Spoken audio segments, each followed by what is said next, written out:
여러분, 혹시 관상이라는 게 정말 사람의 운명을 좌우한다고 믿으시나요? 우리 어머니 세대만 해도 얼굴에 큰 점이 있으면 팔자가 사납다고들 했습니다. 특히 왼쪽 뺨에 점이 있으면 남편 복이 없다는 속설까지 있었죠. 그런데 말입니다. 만약 세상 모든 사람이 침을 뱉고 외면하던 그 흉측한 점 하나가 사실은 집안을 일으키고 남편을 정승 자리까지 올리는 천하의 복점이었다면 어떨까요? 믿기 어려우시겠지만 오늘 제가 들려드릴 이야기는 바로 그런 기적 같은 실화입니다. 외모라는 허울 뒤에 숨겨진 진실한 복과 사람의 진짜 가치를 알아본 한 선비의 기막힌 인생 역전 이야기. 지금부터 시작합니다. 때는 조선 중엽 충청도 깊은 산골 마을 이야기입니다. 그곳에 이생이라는 젊은 선비가 살았습니다. 이름만 선비지 끼니조차 잊기 힘든 가난뱅이였죠. 하지만 글공부만큼은 마을에서 둘째가라면 서러워할 정도로 깊었습니다. 문제는 집안이 워낙 기울어 있었다는 겁니다. 증조 할아버지 때부터 벼슬길이 막혀 3대째 가난을 대물림하고 있었으니까요. 이생의 부모님은 그가 10살 때 돌림병으로 세상을 떠나셨고 그 뒤로는 친척집 문간방을 전전하며 글을 읽었습니다. 다 떨어진 도포 자락을 휘날리며 산나물로 배를 채우기 일쑤였죠. 겨울이면 책을 읽다가 손이 얼어 붓을 잡을 수조차 없었습니다. 그래도 이생은 포기하지 않았습니다. 언젠가는 과거의 급제에서 집안을 일으켜 세우겠다는 일념으로 밤낮 없이 공부에 매달렸죠. 하지만 세상은 냉혹했습니다. 나이는 어느새 30을 바라보는데 장가는커녕 당장 내일 아침 솥에 걸 물조차 없는 형편이었으니까요. 마을 사람들은 그를 보며 혀를 차기 바빴습니다. 쯧쯧, 글만 읽어서 뭐하나. 저러다 굶어 죽기 딱 좋지. 선비 체면 차린다고 일도 안 하고 맨날 책만 들여다보니 저 꼴이지. 30이 다 되도록 장가도 못 가고 참 안 됐네 안 됐어. 사람들의 수군거림에도 이생은 꿋꿋했습니다. 하늘이 언젠가는 자신의 노력을 알아주실 거라 믿었으니까요. 그러던 어느 봄날 이생에게 믿기지 않는 혼담이 들어왔습니다. 중매쟁이 박씨 할멈이 헐레벌떡 달려와 말했죠. 이 총각 혼담이 하나 들어왔네. 상대가 좀 특이하긴 한데 말이야.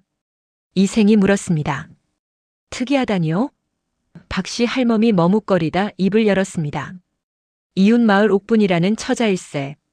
나이는 32이고 집안도 그리 나쁘지 않은데 말이야. 할멈은 말끝을 흐렸습니다. 이생이 재촉했죠. 그래서요? 뭔가 문제라도 있습니까? 할멈이 한숨을 푹 내쉬며 말했습니다. 얼굴에 점이 있네. 그것도 보통 점이 아니라 왼쪽 뺨에 어른 주먹만 한 큰 점이 말이야. 마을 사람들이 왕점 노처녀라고 부를 정도라네. 이생은 잠시 생각에 잠겼습니다. 하지만 그의 대답은 의외였죠. 할멈, 그 처자의 인품은 어떻습니까? 박씨 할멈이 놀란 듯 말했습니다. 인품? 아, 그거야 뭐 나쁘다는 소문은 못 들었지. 오히려 착하고 부지런하다는 소리를 많이 들었네. 부모님께도 효성이 지극하고 말이야. 하지만 총각 그 점 때문에 30이 넘도록 시집을 못 간 처자일세. 사람들이 그 얼굴을 보면 재수 없다며 길을 돌려가기 일쑤라네. 정말 괜찮겠나? 이생은 단호하게 고개를 끄덕였습니다. 사람의 귀천이 어찌 얼굴에 있겠습니까? 마음이 고우면 그만이지요. 혼인하겠습니다. 박씨 할멈은 기절할 뻔했습니다.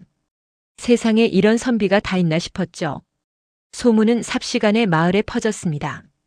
이 선비가 미쳤나 봐. 왕점 노처녀하고 혼인을 한다는데 아무리 배가 고파도 그렇지 어떻게 저런 흉물을 아내로 맞아? 그 글만 읽어서 정신이 나간 거야. 불쌍하게. 하지만 이생의 결심은 확고했습니다. 그에게는 남들이 보지 못하는 무언가가 보였던 겁니다. 사람을 겉모습으로 판단해서는 안 된다는 스승님의 가르침이 떠올랐죠. 혼례날이 다가왔습니다. 초가집 마당에 꾸린 소박한 초래청이었습니다. 사람들은 신기한 구경이라도 하듯 몰려들었죠. 과연 그 점이 얼마나 크다는 거야? 내 눈으로 직접 봐야겠어. 드디어 신부가 들어왔습니다. 붉은 족두리를 쓰고 얼굴을 가린 채였지만 곧 얼굴을 드러내는 순간이 왔습니다. 초례를 올리기 위해 신부가 족두리를 벗자 마당에 모인 사람들 사이에서 탄식이 터져나왔습니다. 세상에 소문보다 더 크네. 저게 점이야 혹이야? 선비 양반 배가 정말 많이 고팠나 보네. 웅성거림이 들렸지만 이생은 아랑곳하지 않았습니다. 이생은 신부의 눈을 가만히 들여다보았습니다. 왼쪽 뺨에 검은 점이 있는 것은 사실이었습니다. 하지만 그의 시선은 점이 아니라 신부의 눈동자에 머물렀죠. 그 속에는 원망이나 슬픔 대신 맑고 깊은 호수 같은 평온함이 담겨 있었습니다. 그리고 무엇보다 남편이 될 사람을 바라보는 따뜻한 시선이 느껴졌습니다. 이생은 확신했습니다. 자신의 선택이 옳았다고 말입니다. 마을 사람들의 수군거림 속에서도 혼례는 무사히 치러졌습니다. 그날 밤 신랑 신부는 촛불 하나 켜진 신방에 마주 앉았습니다. 침묵이 흘렀습니다. 그때 신부 옥분이 먼저 입을 열었습니다. 서방님. 떨리는 목소리였지만 단호함이 담겨 있었죠. 저의 흉한 외모를 탓하지 않고 맞아주신 은혜, 죽을 때까지 잊지 않겠습니다. 이생이 말했습니다. 부인, 외모가 무슨 대수입니까? 중요한 것은 마음이지요. 옥부는 남편 앞에 보따리 하나를 내놓았습니다. 그 안에는 소박한 옷가지 몇 벌과 낡은 가위, 그리고 바늘과 실이 들어 있었습니다. 서방님, 이제부터 글공부에만 매진하십시오. 먹고 사는 문제는 이 못난 아내가 책임지겠습니다. 바느질과 길쌈은 제법 솜씨가 있사옵니다. 부디 과거 공부에만 전념하소서. 이생의 눈시울이 뜨거워졌습니다. 첫날 밤부터 남편을 위해 헌신하겠다는 아내의 말에 가슴이 벅차올랐죠. 부인 고맙소. 반드시 과거에 급제하여 부인의 은혜에 보답하겠소. 이생은 아내의 손을 꼭 잡았습니다. 그 손에는 오랜 노동의 흔적이 배어 있었지만 이생에게는 세상 어떤 비단보다 소중하게 느껴졌습니다. 그날부터 아내 옥부는 산에 들어가 칡뿌리를 캐고 남의 집 길쌈을 도와주며 억척스럽게 살림을 꾸려나갔습니다.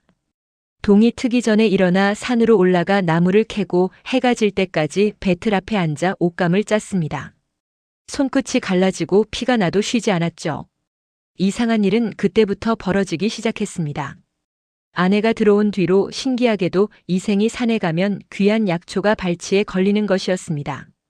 산삼이며 영지버섯이며 평소 같으면 찾기 힘든 것들이 그냥 눈앞에 나타나는 겁니다. 그걸 팔면 꽤 짭짤한 돈이 되었죠. 아내가 길쌈을 하면 또 이상한 일이 벌어졌습니다.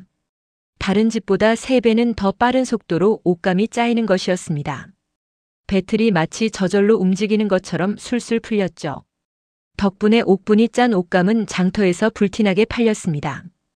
품질도 좋았지만 무엇보다 속도가 빨라 주문이 밀려들었으니까요. 몇 달이 지나자 이생의 집안 형편이 눈에 띄게 나아지기 시작했습니다. 끼니 걱정을 하지 않게 되었고 이생은 마음 편히 과거 공부에 전념할 수 있었습니다. 아내는 남편이 공부하는 동안 조용히 뒷바라지를 했죠. 겨울이면 방을 따뜻하게 데우고 밤늦게까지 글을 읽는 남편을 위해 따뜻한 차를 내왔습니다. 한마디 불평 없이 말입니다. 하지만 마을 사람들의 시선은 달랐습니다. 이상하네. 그 가난뱅이 집에 돈 냄새가 나기 시작하는데 왕점 여자가 들어오더니 집안이 풀리네. 무슨 술수를 부리는 거 아냐? 혹시 귀신이 붙은 거 아닐까? 시기와 질투 섞인 소문이 돌기 시작했습니다. 어떤 이들은 옥분이 밤마다 산신령에게 치성을 들여 재물을 얻는다고 했고 어떤 이들은 요술을 부린다고 수군거렸습니다. 심지어 귀신이 씌었다는 말도 나돌았죠. 하지만 옥분은 개의치 않았습니다. 사람들의 말이 무섭지 않은 건 아니었지만 남편을 위한 일념으로 묵묵히 자신의 길을 걸었습니다. 이생도 아내의 헌신을 잘 알고 있었습니다. 밤늦게 책을 읽다 문득 고개를 들면 아내가 어둠 속에서 바느질하는 모습이 보였죠. 가끔은 아내가 지친 듯 졸면서도 바늘을 놓지 않는 모습에 가슴이 미어졌습니다. 그러던 어느 가을밤의 일이었습니다. 이생은 잠결에 이상한 소리를 들었습니다. 아내가 안방에서 무언가를 소곤소곤 이야기하는 소리였죠. 처음에는 꿈인 줄 알았습니다. 하지만 소리는 계속되었고 이생은 조용히 일어나 안방 문틈으로 살짝 들여다보았습니다. 촛불 하나가 희미하게 방을 밝히고 있었고 아내는 거울 앞에 앉아 자신의 뺨을 바라보고 있었습니다. 그리고 무릎을 꿇고 기도를 올리고 있는 게 아니겠습니까? 하늘이시여, 이 못난 계집의 간청을 들어주소서. 아내의 목소리는 떨리고 있었습니다. 이 얼굴의 점은 제가 전생에 지은 죄업의 표식이라 들었습니다. 그 업보를 제가 지는 것은 당연하나 부디 우리 서방님의 앞길만큼은 막지 말아주소서. 이 점에 깃든 저의 업보가 서방님께 옮겨가지 않게 하소서.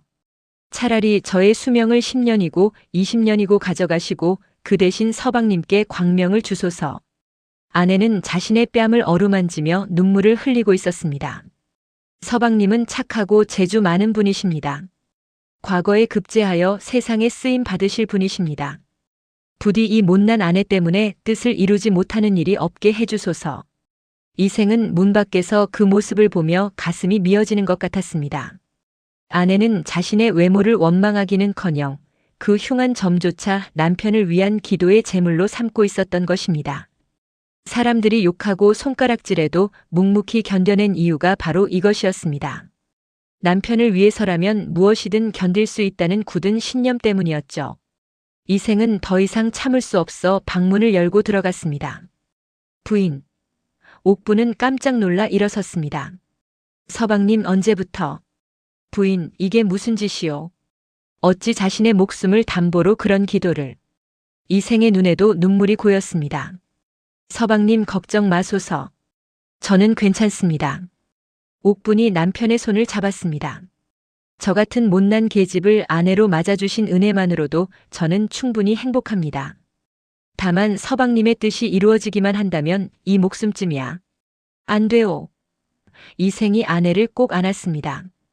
부인 없이는 이 몸도 아무 의미가 없어. 과거고 뭐고 다 필요 없어. 부인과 함께 할 수만 있다면. 하지만 옥부는 남편을 떼어내며 말했습니다. 아니옵니다, 서방님. 서방님은 반드시 과거에 급제하셔야 합니다. 그것이 하늘의 뜻이고 저의 소원입니다. 부디 제 마음을 헛되이 하지 마소서. 그날 밤 이후 이생은 더욱 열심히 공부했습니다. 아내의 헌신에 보답하기 위해서였죠. 세월이 흘러 드디어 과거 시험날이 다가왔습니다. 그 해는 3년에 한 번 치러지는 대과의 해였습니다. 아내는 그동안 모은 돈을 보따리에 싸서 남편에게 내밀었습니다. 서방님, 이 돈은 제가 3년 동안 밤낮으로 모은 것이옵니다. 한양까지 가는 길이 험하고 멀다 하니 부디 이 돈으로 편히 여행하소서. 길 가다 배 줄이지 마시고 좋은 객주에서 주무시고 무사히 다녀오십시오. 보따리를 열어보니 은자 10량이 들어있었습니다. 가난한 살림에 3년 동안 모은 돈치고는 적지 않은 액수였죠. 부인, 이 돈을 어떻게? 이생이 눈시울을 붉히자 옥분이 웃으며 말했습니다. 걱정 마소서. 저는 여기서 서방님의 좋은 소식을 기다리겠습니다. 이생은 아내에게 깊이 절을 올렸습니다. 부인, 반드시 급제하여 돌아오겠소. 기다려주시오. 그렇게 이생은 아내를 뒤로하고 한양으로 길을 떠났습니다. 떠나는 남편의 뒷모습을 바라보며 옥부는 눈물을 닦았습니다. 그리고 마음속으로 기도했죠. 하늘이시여, 부디 우리 서방님을 도와주소서. 이생이 한양으로 떠난 뒤 마을에는 큰 가뭄이 들었습니다. 하늘은 3달 넘게 한 방울의 비도 내리지 않았고 논바닥은 갈라져 금이 갔습니다. 시냇물은 바닥을 드러냈고 우물도 하나둘씩 말라갔죠. 사람들은 굶주림에 허덕이기 시작했습니다. 농사를 망친 집들은 곡식이 떨어져 풀뿌리를 캐먹기 시작했습니다. 아이들의 울음소리가 마을 곳곳에서 들렸죠. 마을 사람들은 하늘에 제사를 지내고 기우제를 올렸지만 소용없었습니다. 그런데 신기한 일이 벌어졌습니다.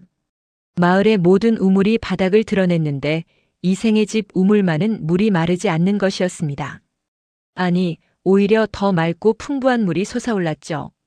처음에 사람들은 믿지 않았습니다. 하지만 직접 가서 확인해 보니 정말이었습니다. 다른 우물들은 다 말랐는데 그 집 우물에서만 물이 콸콸 솟아나는 게 아니겠습니까? 마을 사람들은 웅성거렸습니다. 이게 어찌 된 일이냐? 왕점 여자가 뭔가 술법을 부린 게 틀림없어. 귀신이 붙었다니까. 하지만 옥부는 그런 말들에 아랑곳하지 않았습니다. 그녀는 매일 아침 일찍 일어나 우물물을 길어 마을 사람들에게 나누어 주기 시작했습니다. 자신을 전박이라 놀리던 사람들에게 귀신 들렸다고 수군거리던 사람들에게 말입니다. 물동이를 이고 집집마다 돌아다니며 물을 나눠줬죠. 어르신, 물 좀 가져왔습니다. 아주머니, 아이들 먹일 물입니다. 사람들은 처음에는 거부감을 느꼈습니다. 하지만 목마름을 이기지 못해 결국 물을 받아 마셨죠. 며칠이 지나자 놀라운 일이 벌어졌습니다. 옥분이 나눠준 물을 먹은 집안에서 병든 사람들이 차도를 보이기 시작한 겁니다.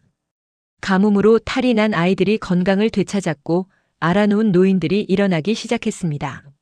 사람들은 비로소 깨닫기 시작했습니다. 그녀의 얼굴에 있는 점은 흉측한 낙인이 아니라 세상의 아픔을 대신 짊어진 자비의 표식이었다는 것을요. 점 때문에 받은 멸시와 고통, 그 모든 것이 사실은 남을 위한 축복으로 바뀌고 있었던 겁니다. 마을 사람들은 하나둘 옥분에게 고개를 숙이기 시작했습니다. 아주머니, 그동안 미안했습니다. 제대로 된 사람도 알아보지 못하고 험한 소리만 했네요. 정말 죄송합니다. 옥분은 미소 지으며 말했습니다. 괜찮습니다. 다들 힘든 시기를 겪고 계시니 이해합니다. 이 물이라도 도움이 된다니 다행입니다. 그녀의 너그러운 마음에 사람들은 더욱 부끄러워졌습니다. 자신들이 얼마나 천박하고 편협한 생각을 했는지 깨닫게 된 거죠. 한편 한양에 간 이생은 과거 시험에 임했습니다. 시험장에는 전국에서 몰려든 수많은 선비들이 있었습니다. 모두들 일생일대의 기회를 잡기 위해 필사적이었죠. 이생도 마찬가지였습니다. 하지만 그에게는 남들과 다른 점이 있었습니다. 바로 아내를 위해서라도 반드시 합격해야 한다는 절실함이었죠. 시험 문제가 나왔습니다. 논술 문제는 덕으로 나라를 다스리는 방법에 관한 것이었습니다. 이생은 붓을 들었습니다. 그리고 머릿속에 아내의 모습이 떠올랐습니다. 세상의 멸시를 받으면서도 묵묵히 덕을 쌓아온 아내의 모습이요. 이생은 붓을 휘둘렀습니다. 덕이란 거창한 것이 아니라 일상에서 실천하는 작은 선행에서 시작된다고 썼습니다. 외모로 사람을 판단하지 않고 어려운 이웃을 돕고 자신을 낮추며 남을 위하는 마음이 곧 덕이라고 썼죠. 그리고 그런 덕이 쌓이면 개인이 변하고 가정이 변하고 결국 나라가 변한다고 역설했습니다. 시험관들은 이생의 답안을 읽으며 고개를 끄덕였습니다. 화려한 수사가 아니라 진정성 있는 글이었기 때문입니다. 시험이 끝나고 합격자 발표일이 다가왔습니다. 방이 붙는 날 이생은 떨리는 마음으로 게시판 앞에 섰습니다. 그리고 자신의 이름을 발견했습니다. 장원급제였습니다. 수석 합격이었던 거죠. 이생은 하늘을 우러러 감사했습니다. 부인 해냈소. 임금님은 장원급제한 이생을 불러 친히 면담했습니다. 경의 글을 읽어보니 진정한 덕을 아는 선비로다. 경을 암행어사로 임명하니 백성들의 고통을 살피고 탐관오리를 징계하라. 이생은 절을 올렸습니다. 성은이 만극하옵니다. 화려한 관복을 입고 어사화와 마패를 받은 이생은 고향으로 향했습니다. 마음은 벌써 아내 곁으로 가 있었죠. 석 달 만에 고향 마을이 보였습니다. 하지만 뭔가 이상했습니다. 예전에는 메말랐던 논밭에 푸른 기운이 돌고 마을 사람들의 얼굴에 생기가 넘쳤습니다. 무슨 일이 있었던 건가? 이생이 마을에 들어서자 사람들이 환호성을 질렀습니다. 이 어사 나으리께서 돌아오셨다. 장원급제하셨다며? 우리 마을의 자랑이야. 사람들의 태도가 180도 바뀌어 있었습니다. 이생이 가장 먼저 찾은 곳은 자신의 낡은 초가집이었습니다. 집 앞에 다다르자 아내가 마당에서 빨래를 하고 있었습니다. 남편의 기척을 느낀 아내가 고개를 들었죠.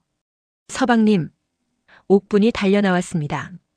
이생은 아내를 마주한 순간 그만 눈을 의심하고 말았습니다. 아내의 뺨에 있던 그 커다란 검은 점이 씻은 듯이 사라지고 그 자리에는 은은한 빛이 감돌고 있었기 때문입니다. 마치 달빛이 비치는 것처럼 환한 광채가 났죠. 부인의 얼굴이. 이생이 떨리는 손으로 아내의 뺨을 어루만졌습니다. 정말로 점이 사라져 있었습니다. 옥분도 놀란 듯 자신의 뺨을 만져봤습니다. 서방님, 이게 어찌 된 일이옵니까? 마을 사람들이 모여들었습니다. 정말이네, 점이 사라졌어. 복부인의 얼굴에서 빛이 나. 마을의 노인이 말했습니다. 이는 하늘이 내린 복이로다. 부인께서 그동안 지극정성으로 쌓으신 덕이 하늘을 감동하게 하여 애군을 모두 거두어 가신 것이니라. 이생은 비로소 깨달았습니다. 아내의 점은 저주가 아니라 시험이었던 것입니다. 외모로 사람을 판단하는 세상에서 진정한 가치를 알아볼 수 있는지 하늘이 시험한 것이었죠. 그 시험을 통과한 자에게는 무한한 복이 주어지는 것이었습니다. 이생은 아내를 꼭 안았습니다. 부인 고맙소. 당신이 없었다면 오늘의 나도 없었소. 옥분도 남편을 꼭 껴안으며 눈물을 흘렸습니다. 아니옵니다, 서방님. 저야말로 서방님 덕분에 이렇게 복을 받았사옵니다. 마을 사람들은 두 사람을 축복했습니다. 그리고 자신들의 어리석음을 반성했죠. 겉모습만 보고 사람을 판단한 자신들의 천박함을 뼈저리게 느꼈습니다. 이생 부부는 그날부터 더욱 행복하게 살았습니다. 이생은 어사로 전국을 돌며 백성들의 어려움을 살폈고 탐관오리들을 징계했습니다. 그의 청렴함과 덕망은 임금의 귀에까지 들어갔죠. 몇 년 후 이생은 정승의 반열에 올랐습니다. 나라의 큰 기둥이 된 것입니다. 옥분 부인은 남편을 내조하며 가난한 백성들을 도왔습니다. 자신이 겪었던 고통을 아는 만큼 소외된 이들에게 더욱 따뜻했죠. 부부는 양곡을 풀어 굶주린 백성들을 먹이고 의원을 보내 병든 이들을 치료했습니다. 사람들은 이제 옥분을 전박이라 부르지 않고 복부인이라 부르며 칭송했습니다. 그녀가 가는 곳마다 복이 따른다는 소문이 퍼졌죠. 세월이 흘러 두 사람은 백발이 성성한 노년에 이르렀습니다. 이생은 벼슬에서 물러나 고향으로 돌아왔습니다. 그리고 아내와 함께 조용히 여생을 보냈죠. 어느 봄날 두 사람은 집 앞 버드나무 아래에 나란히 앉아 있었습니다. 이생이 아내의 손을 잡으며 말했습니다. 부인, 당신을 만난 것이 내 인생 최고의 복이었소. 옥분도 웃으며 대답했습니다. 저야말로 서방님을 만난 것이 하늘이 내린 복이었습니다. 두 사람은 서로를 바라보며 미소 지었습니다. 그 얼굴에는 한평생을 함께한 부부만이 나눌 수 있는 깊은 애정이 담겨 있었습니다. 마을 아이들이 그들을 보며 물었습니다. 할아버지, 할머니는 어떻게 그렇게 행복하게 사셨어요? 이생이 대답했습니다. 얘들아, 사람을 겉모습으로 판단하지 말거라. 진정한 보물은 눈에 보이지 않는 곳에 있단다. 마음이 아름다운 사람이 진정 아름다운 사람이란다. 여러분, 이 이야기는 우리에게 무엇을 말해주고 있을까요? 세상은 늘 겉모습을 따집니다. 얼굴이 예쁜지, 몸이 건강한지, 집안이 좋은지를 먼저 봅니다. 하지만 진정한 복은 그런 것에 있지 않습니다. 사람의 마음, 그 중심을 볼 줄 아는 지혜, 그리고 어려움 속에서도 서로를 위하는 사랑, 그것이 진정한 복인 것입니다. 이생은 아내의 점을 보지 않고 마음을 보았습니다. 옥부는 세상의 멸시 속에서도 남편을 위해 헌신했습니다. 그 두 마음이 만나 이룬 기적이 바로 오늘 이야기의 핵심입니다. 혹시 여러분도 누군가를 겉모습으로 판단하고 계신 건 아닌가요? 혹은 자신의 외모나 처지 때문에 스스로를 비하하고 계신 건 아닌가요? 이 이야기를 통해 깨닫기를 바랍니다.